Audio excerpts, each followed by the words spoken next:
Ayon sa pinakabagong Senate Election Preference Survey na isinagawa ng Archipelago Analytics, tabla sa unang pwesto sina Baste Duterte, Leni Robredo at Robin Padilla.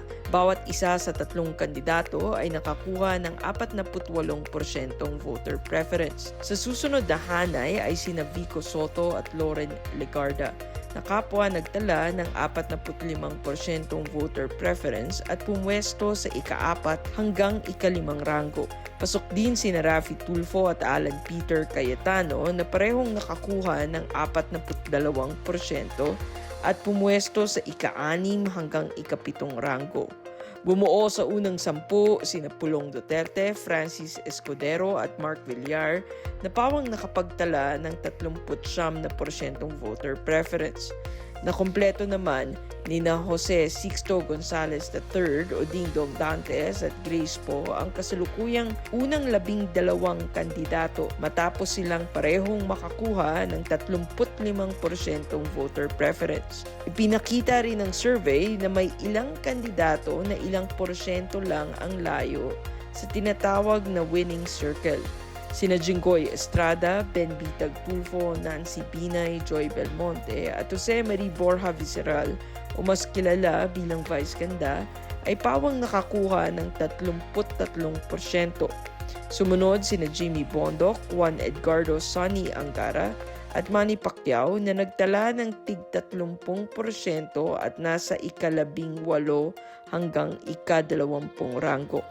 Sina Rex Gatchalian at JV Ejercito ay parehong nakakuha ng 28%, habang sina Rowena Gonzon, Mike Defensor at Bong Revilla ay pawang nagtala ng 27%. Sumunod sina Vince Dizon at Ralph Recto na may tig 24%, habang sina Benhur Abalos, Franklin Drelon at Mar Rojas ay kapwa nakakuha ng 21%.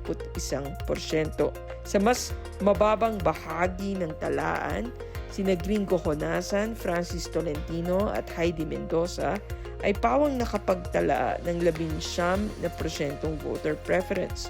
Sumunod naman sina Philip Salvador, Willie Revillame at Bonifacio Bosita na may tig 14%.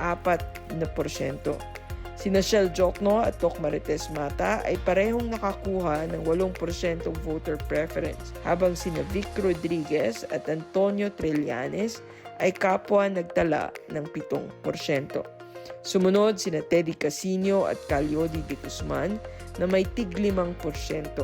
Sina Pastor Apollo Kibuloy, Teacher Franz Castro at Martin Romualdez naman ang kumumpleto sa listahan ng mga kandidatong isinama sa survey matapos silang pawang makakuha ng 4% voter preference.